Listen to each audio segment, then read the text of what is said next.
my krag in God. Hy is my ewige lewe. Sy liefde dra my elke dag. Sy liefde dra my elke dag. En hou my veilig vas. En hou my veilig vas. Ek vind my krag in God. Hy is my ewige lewe. Goeiedag geliefdes, ons sluit die week af met 'n vol tank. En hopelik het jy geleer uit die woord uit hoe om 'n vol tank te hê elke dag van jou lewe, sodat jy nie van erediens tot erediens hoef te oorleef nie, maar dat jou lewe tussen eredienste nog steeds vol sal wees, elke dag. Ons staan vandag stil by Jesus wanneer hy die hittefees soort van afsluit. Dis Johannes 7 vers 37 tot 39. Op die laaste dag, die groot dag van die hittefees, het Jesus daar gestaan en uitgeroep: As iemand dors het, laat hy na my toe kom en drink. Met die een wat aan my glo, is dit soos die skrif sê, strome lewende water sal uit sy binneste vloei.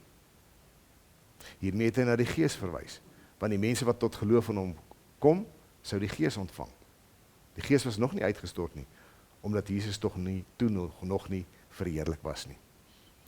Hier is 'n belangrike uitspraak, dit is 'n groot uitspraak, en daarom op die belangrikste dag van die hittefees staan Jesus op en hy maak hierdie reuse verklaring, en dit behoort vir my en vir jou vandag nog 'n reuse verklaring te wees, want dit word vir ons opgeteken, so belangrik was dit.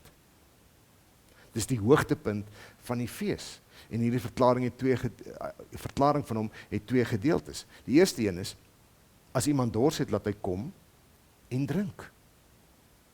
Soos Jesus ook vir die Samaritaanse vrou gesê het, kom drink, en jy sal nooit weer dors word nie, jy sal so vol word, as jy my deel maak van jou lewe, as jy my jou alles maak in jou lewe, sal jy nooit weer dors word nie. So dit gaan oor, dis vir jou, word vol, sodat jy jou lewe kan leef met moed en met krag en met deursettingsvermoë. So dis vir jou, kom drink.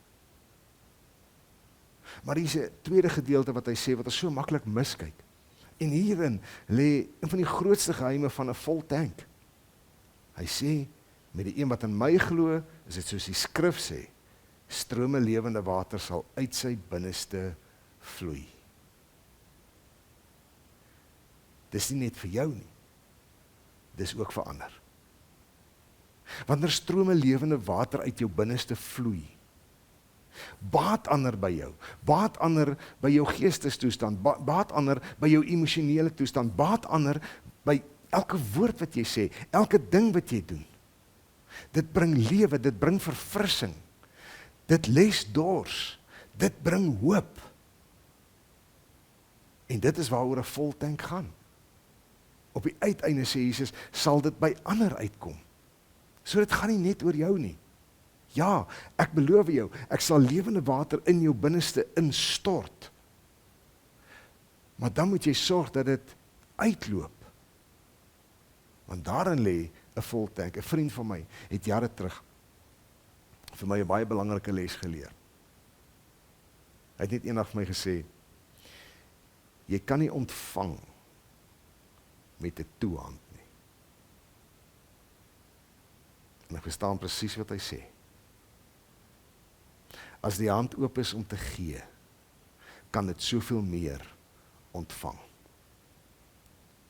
As ons water net in 'n houer laat inloop en inloop en inloop en daar is geen uitloop nie, dan weet ons wat met daardie water gebeur. Dit word vrot. Dit staan daar en dit is naderhand onbruikbaar en naderhand stink dit. En daarom hierdie groot uitspraak van Jesus, die hoogtepunt van fees hê. Ja, drink, laat dit in jou inkom, maar drink so, dat dit ook uitgaan. As strome lewende water uit jou uitvloei, sal die vars water, wat beskikbaar is by Christus Jesus jou Here, altyd, daagliks, in jou invloei. So dis 'n snaakse ding, vir 'n vol tank, moet jy dit laat uitloop. Mag strome lewende waters uit jou binneste vloei. Shalom. Ek wil volg in God se spore, elke tree waar hy my lei. Wanneer ek val of struikel, vat God my hand en tel my op. God is my skuiling, my plek waar ek kan rus. Ek hoef nooit te twyfel, niks kan my van God skei. Sy liefde dra my elke dag.